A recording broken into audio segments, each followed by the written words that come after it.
Do not answer the voice in the forest, not when it sounds like your mother, not when it sounds like a child crying, and especially not when it laughs from behind you after calling your name from somewhere ahead. Because the woman waiting between the trees can be taller than a house or small enough to hide inside a hollow trunk. Her eyes are the size of bowls, her teeth curve like sickles, her clothes are rags, moss, or the skin of something that died in the woods. She is Muma Pădurii, the mother of the forest, and she does not need to chase anyone who has already become lost. Muma Pădurii is not simply Romania's Baba Yaga. She can be an old witch. She can live in a hut surrounded by skulls.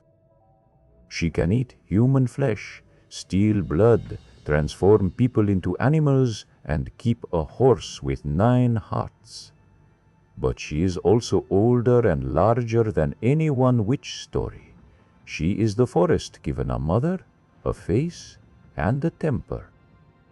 Her names change with the region: Mother of the Forest, Forest Woman, Mother of the Thicket, Vidma of the Forest. Sometimes she appears as an ancient crone, sometimes as a huge black shape, sometimes as a buffalo, cow, goose, hare, horse, dog, or praying mantis.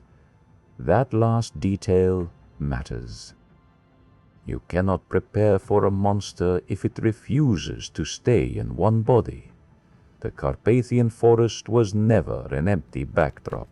It was food, timber, shelter, work, danger, wolves, ravines, storms, and paths that could vanish under snow or leaves. Leave the village boundary, and the rules change.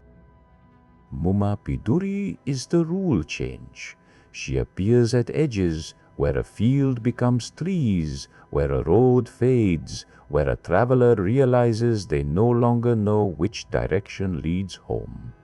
She makes the forest roar. She laughs, cries, screeches, or makes animal sounds until the lost person follows the wrong noise. In some beliefs, she remains silent in front of humans. In fairy tales, she speaks perfectly. That contradiction tells you everything. When you meet her in real fear, you do not understand what you are seeing. Only afterward, in a story, does the forest explain itself. Her house is as dangerous as she is. Some tales place 12 stakes around the hut, each crowned with a human skull. Inside she keeps 2 barrels, one of water, one of power. She owns a horse with 9 hearts. She may have a hunter son, a daughter called the Forest Girl, or a monstrous companion hidden deeper among the trees. This is not a lonely old woman living in a cabin. It is a court at the center of hostile territory. And if Muma Pădurii kills someone, the story does not always end there.